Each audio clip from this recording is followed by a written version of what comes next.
ಅಂಗಡಿಗಳಿಗೆಲ್ಲ ಯಾಕೆ ಬಾಡಿಗೆ ಕೊಡ್ತೀರಾ ಸರ್? ಬನ್ನಿ ಮೈಸೂರು ಫುಟ್ಪಾತಲ್ಲಿ ವ್ಯಾಪಾರ ಮಾಡಿ, ಎಲ್ಲ ಫ್ರೀ.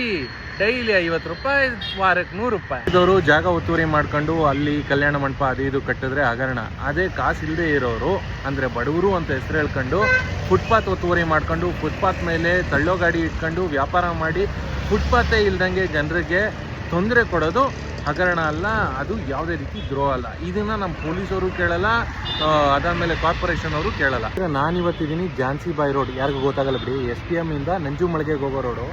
ಇಲ್ಲಿ ಒಂದು ಮಾರ್ಕೆಟ್ ಐತೆ ಗುರು, ಗೊತ್ತೇ ಇಲ್ಲ ನನಗೆ. 10 ರೂಪಾಯಿಗೆ ಸೊಪ್ಪು, 20 ರೂಪಾಯಿಗೆ ಈರುಳ್ಳಿ, ಟೊಮೆಟೊ ಎಲ್ಲ ಸಿಗ್ತದೆ.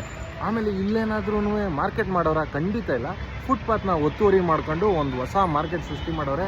ಆಮೇಲೆ ಇಲ್ಲಿ ಫೆಸಿಲಿಟಿ ಏನು ಅಂದರೆ ರೋಡಲ್ಲಿ ಗಾಡಿ ನಿಲ್ಲಿಸಿದ್ರು ಯಾವ ಪೊಲೀಸವರು ಕೇಳಲ್ಲ. ಈ ಅಂಗಡಿಯವ್ರನ್ನ ಕೇಳಿದ್ರೆ ನಾವು ಕಾರ್ಪೊರೇಷನ್ ಅವ್ರಿಗೆ, ಪೊಲೀಸವ್ರಿಗೆ ಡೈಲಿ ದುಡ್ಡು ಕೊಡ್ತೀನಿ, ವಾರಕ್ಕೆ ದುಡ್ಡು ಕೊಡ್ತೀನಿ ಅಂತ ದಿಲ್ದಾರ ಹೇಳ್ಕೊತವ್ರೆ.